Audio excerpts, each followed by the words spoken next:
Hi, everybody. Welcome back to Ox Talks. It is Friday, December 5th, 2023. Hope all of you are having a productive last day of the work week. Still reporting in from Las Vegas. Had a little time this afternoon while the family went out to do some excursions.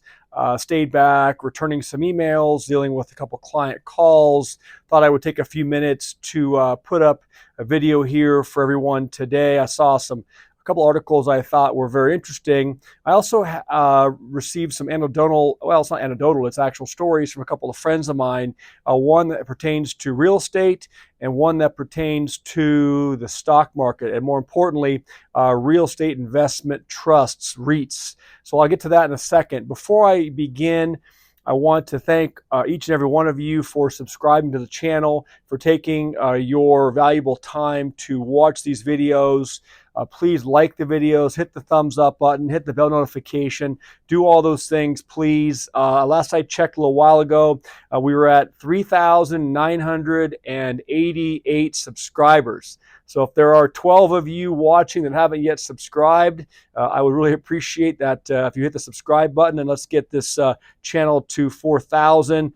On our way to 5 and 10, and we'll see where everything goes. I appreciate the community we're building. And again, most importantly, please share the videos with your family, your friends, colleagues, and coworkers so we can continue to educate people as to what is actually unfolding in this economy, as opposed to what we're fed on the mainstream media every day on the mainstream media channels on TV.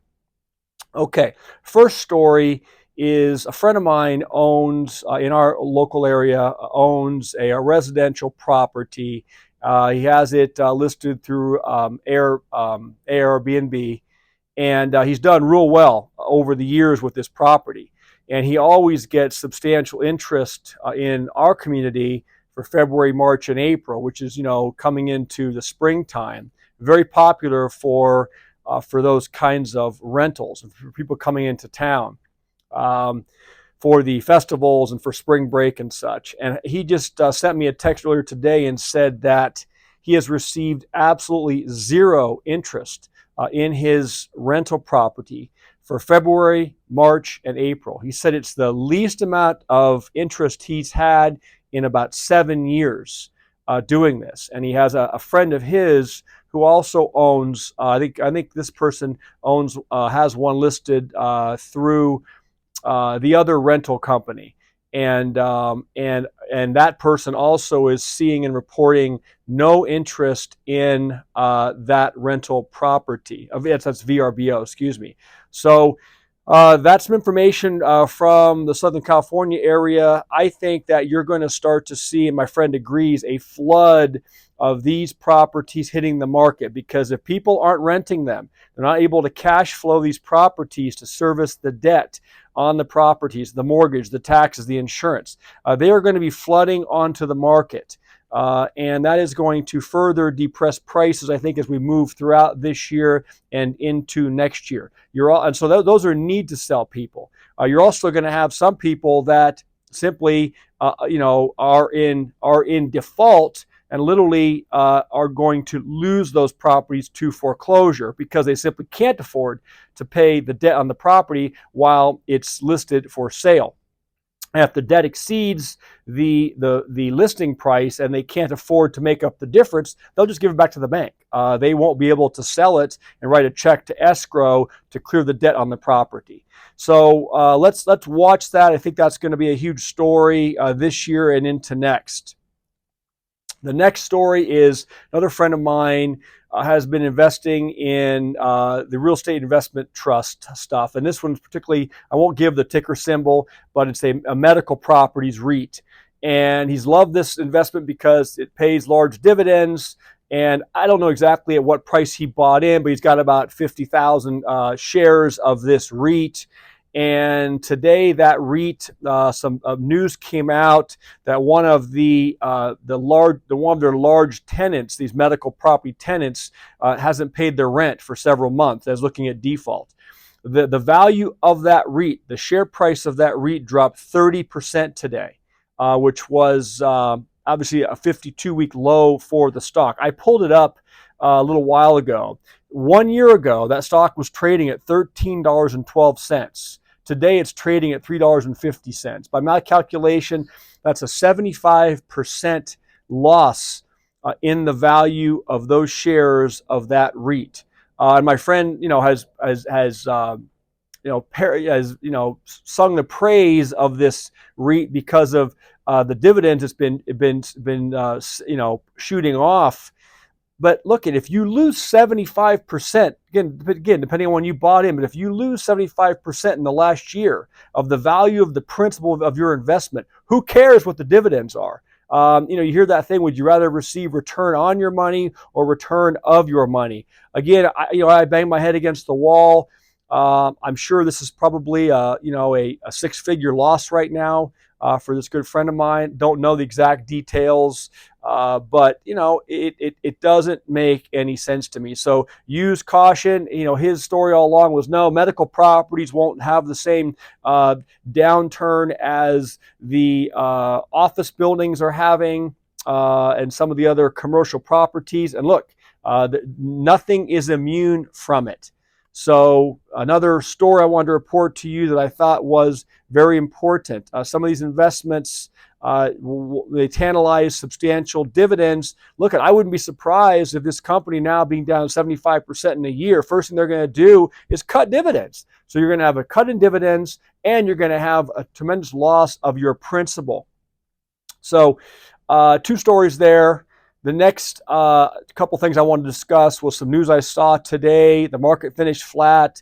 Metals finished flat. The jobs report, if you believe the BLS BS, it was hot, so to speak. So look, the markets now are going to have to accept the reality that the Fed may not be cutting rates anytime soon. And in fact, they may continue raising rates. So is the market going to get to wake up to reality on this and start repricing this in? Who knows? We'll have to wait and see how this unfolds. A couple articles today. This one is, I saw a comment from somebody I responded to today about everything that I talk about is negative. Obviously, through JB in there, along with that comment. I will speak for my channel. That's absolutely not correct. I try to share stories of business ownership, my own stories. I try to sing the praise of business ownership and creating your own business, your own income stream. I try to share items of physical fitness and health and things I've gone through on my personal journey. So I don't think it's all negative. But look at, in terms of economics, things go in cycles. There are booms and there are busts. And there's been a boom since the pandemic of all the money being sloshed around. And I think we're heading into that downturn now. They could go into a bust cycle. So the reality is the reality. It's not that I'm trying to simply cherry pick and share negative news. I'm just sharing news. And I'm not going to share news from my perspective that I think is a bunch of BS that's parroted by a mainstream talking heads that I personally don't believe in. So I'm going to share stories with you on this channel that I believe have credibility and credence from my perspective. So this one is about, and this one, I guess you could call it a positive story. We've talked on this channel in the past about possibly consider waiting and before you jump into buying a house right now. If you're a first-time home buyer or even not, what is the rush? You're hearing everybody out there now say, look, rates are going to come down. Don't miss the opportunity. Buy a home, buy a home. The story I'm going to share with you talks about rents coming down. And I've always said, if the prices right now are still so high, interest rates are historically very high, why rush into buying a home that you could be strapped making the payments on and risk maybe losing that home? Especially now, based upon the fact that I believe, according to this article in Zero Hedge came out today, says renters rejoice. U.S. apartment supply hits highest level in 4 decades. Listen to this. It says there is some encouraging news for the millions of Americans forced onto the sidelines by the worst housing affordability crisis in a generation and stuck in expensive apartments. The supply of apartments in the U.S. has reached its highest level in nearly 40 years. It says it is anticipated to expand even more this year. The increase may provide renters with greater bargaining power when negotiating their leases. It says U.S. apartment supply in 2023 surged to the highest level since 1987, with more than 430,000 units completing. Even more will complete in 2024. Jay Parsons, chief economist at RealPage, wrote in a post on social media. He says that means renters suddenly have a lot more options, and in turn, rent growth has evaporated. The upside is that apartment demand rebounded strongly in 2023, following a sluggish 2022, but not enough to keep pace with the 36-year high in supply. So look, I mean, the rental market is a situation where if you can rent for less than you can buy right now, from my personal opinion, I would suggest that you strongly consider renting, saving that additional money that you'd be paying for a mortgage and taxes and insurance and all the other costs of home ownership, and put that money aside and sit on it until the values of property start to come down, which they will. Now, maybe not immediately, but they will. And then you're in a position where you have seasoned funds. You can go in and you can negotiate for the purchase of your house. But in the meantime, you haven't taken on too much exposure, debt you can't afford, and you're not buying into a bubble. You're going to wait for the bubble to deflate and then step into the market. So I think this is good news if you're a renter. Obviously, if you're an owner of multi-unit apartment complexes, this is probably not as necessarily good news, because you're going to have a lot more units out there competing with each other, which means that you're not going to be able to raise rents if at all or that much. And you're going to probably have tenants coming in demanding certain concessions, and if you don't give them, then they'll go down the street to the next complex down the street that's opening up. And the article says, and more supply is coming. In all likelihood, 2024 will bring another year of more supply than demand, adding another challenge for apartment investors, also confronting higher expenses and elevated debt costs. The outlook should substantially improve in 2025 and 2026, barring a collapse in the economy, given the certainty of a far less supply. So look, again, going back to REITs, a lot of these REITs are also focused in multi-unit apartment complexes. Again, I'm not a financial advisor. I'm not a stockbroker. I'm not giving you financial advice, but I'd be very, very, very careful investing in a real estate investment trust right now that focuses, in any case, but certainly the ones that focus now on apartment complexes. The article, or multi-unit apartments. The article concludes by saying the good news is more supply will lead to further rent declines. The bad news is that lower rents will pressure multifamily owners amid a commercial real estate downturn already hammering offices. And we know about the downturn in the office space. The next article I'll share with you, we've discussed this on the channel before, and I'll just briefly touch on it. And this was also today off the Zero Hedge about U.S. bankruptcy filings. This one discusses both personal bankruptcy filings and commercial or business bankruptcy filings. And again, we need to hammer the point home. This is the reality. If things are going well, companies don't go bankrupt. If things are going well for individuals and families, they're not running to the bankruptcy court. It's when their debts exceed their ability to pay. And the revenues coming in, and it forces them into that ultimate conclusion, or let's say end game, where you have to seek bankruptcy court relief, and that's a worst case scenario. So again, I'm going to touch on the article because it's new data. It says total U.S. bankruptcy filings rose by 18% to 445,186 last year, up from 378,390 in 2022, according to data from Epic and then AACER, a provider of U.S. bankruptcy filing data. This includes both commercial and personal bankruptcy filings up through the month of November. It says, as anticipated, we saw new filings in 2023 increase momentum over 2022, with a significant number of commercial filers leading the expected increase and normalization back to pre-pandemic bankruptcy volumes.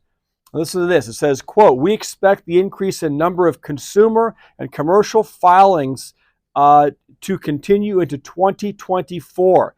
Given the runoff of pandemic stimulus, the increased cost of funds, higher interest rates, rising delinquency rates, and near historic levels of household debt, overall commercial filings grew by 25,627 last year from 21,479 the previous year. That's a 19% increase.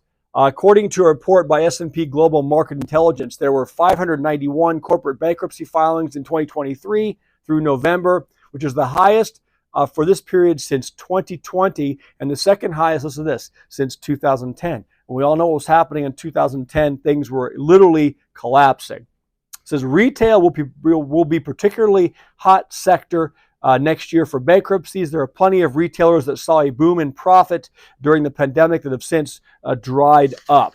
So the article concludes by saying, which I think obviously is appropriate, it says, as to personal bankruptcies, many Americans are now not in good financial condition. No kidding. It says, according to data from the Federal Reserve Bank of New York, household debt hit a record $17.29 trillion in the third quarter of 2023.